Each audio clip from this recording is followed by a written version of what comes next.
അവധി ദിവസങ്ങളിലൊക്കെ ഞാൻ ഡ്രൈവറായിട്ടും പോകാറുണ്ട്.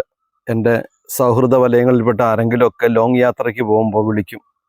ആ കൂടെ ഞാൻ അങ്ങനെ പോകും. അങ്ങനെ ഒരിക്കൽ യാത്ര പോയ സമയത്ത് ആ കൂടെ ഒരു കുട്ടി ഉണ്ടായിരുന്നു. ഡ്രൈവിംഗ് ലൈസൻസൊക്കെ എടുത്തതാണ്. പക്ഷെ അച്ഛൻ വണ്ടി ഓടിക്കാൻ കൊടുക്കില്ല അവന്. അപ്പോൾ അവൻ എന്നെ റിക്വസ്റ്റ് ചെയ്യുമ്പോൾ ഞാൻ അവന് പതുക്കെ വണ്ടി കൊടുക്കും. അവൻ വണ്ടി ഓടിക്കും. ഞാനും ഇടയ്ക്ക് മാറി മാറി ഇങ്ങനെ ഓടിക്കും. അങ്ങനെ കോഴിക്കോടൊരു ജംഗ്ഷനിലെത്തിയ സമയത്ത് റൂട്ടൊക്കെ ഗൂഗിളിൽ നോക്കിയിട്ട് ബൈക്കിലിരിക്കുന്നവർ പറയും. ഒരു ജംഗ്ഷനിലെത്തിയപ്പോൾ പറഞ്ഞു ട്രാഫിക്കിൽ ഇടതുവശത്തേക്ക് ചേർക്കുന്നു.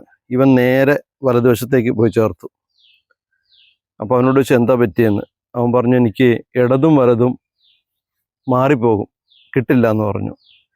വീണ്ടും പോയി തൃശ്ശൂരെത്തിയ സമയത്ത് അവിടുത്തെ ജംഗ്ഷനിലും പറഞ്ഞു ഇവനോട് വലതെടുപ്പിക്കുകയും വലതുവശത്തേക്ക് ചേർക്കുന്നു. ഇവൻ നേരെ ഇടതുവശത്തേക്ക് ചേർത്തു. വീണ്ടും വണ്ടിയിൽ ചെറിയ കശപിശയൊക്കെ ഉണ്ടായി. ഞാനത് സമാധാനിപ്പിച്ചു. വീണ്ടും ഞാനും അവനും മാറി മാറി വണ്ടി ഓടിച്ചുകൊണ്ടിരുന്നു. അങ്ങനെ ആ യാത്രയിൽ അവൻ എന്നോട് പറഞ്ഞു അങ്കിളെ എനിക്ക് ഇടതും വലതും മാറിപ്പോവാണ്, എങ്ങനെ പറഞ്ഞാൽ അത് ക്ലിയർ ആവുന്നില്ല. അപ്പോൾ അവനോട് ഞാൻ പറഞ്ഞു ഇനി അടുത്ത ട്രാഫിക് ജംഗ്ഷനിൽ എത്തുന്ന സമയത്ത് നിനക്ക് തെറ്റുകയാണെങ്കിൽ ഒരിക്കലും നിനക്ക് തെറ്റാത്ത വിധത്തിൽ ഞാൻ അത് പഠിപ്പിച്ചു തരാമെന്ന് പറഞ്ഞു. അങ്ങനെ വണ്ടി ഓടി വൈറ്റിലെത്തി. വൈറ്റില ജംഗ്ഷനിലും ഈ ഗൂഗിൾ നോക്കിയിട്ട് പിന്നിലിരുന്നവർ പറഞ്ഞു വലതുവശത്തേക്ക് ചേർക്ക്, വലതുവശത്തെ ട്രാക്കിനോട് ചേർക്കാൻ. ഇവൻ നേരെ ഇടതുവശത്തേക്ക് കൊണ്ട് ചേർത്ത് വെച്ചു. പിന്നെ അറിയാമല്ലോ കുറച്ചുകൂടെ ദൂരം പോയി യു-ടേണൊക്കെ എടുത്ത് തിരിച്ചു വരാനുള്ള ബുദ്ധിമുട്ട്. അപ്പോൾ യു-ടേണൊക്കെ എടുത്ത് തിരിച്ചു വന്നപ്പോൾ ഒന്ന് സൈഡ് ഒതുക്കാൻ പറഞ്ഞു ഞാൻ.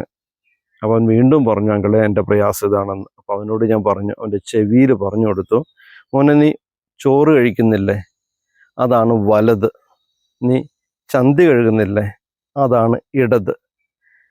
അവൻ പറഞ്ഞു ഇനി അങ്കിളെ ഒരിക്കലും ഞാനത് മറന്നു പോവില്ല എന്ന് പറഞ്ഞു. അപ്പോൾ വണ്ടിയിലിരിക്കുന്നവരൊക്കെ ചോദിച്ചു മാഷ് എന്താ സ്വകാര്യം പറഞ്ഞതെന്ന്. ഞാൻ പറഞ്ഞു അതൊരു പ്രത്യേക എക്സ്പ്ലനേഷനാണ്, ഇനി ഒരിക്കലും അവൻ ഇടതും വലതും മറക്കില്ല എന്ന് പറഞ്ഞു. പിന്നീട് അങ്ങോട്ടുള്ള യാത്രയിൽ മുഴുവൻ ആ കുട്ടി ഇടതും വലതും തെറ്റിച്ചില്ല. Be happy.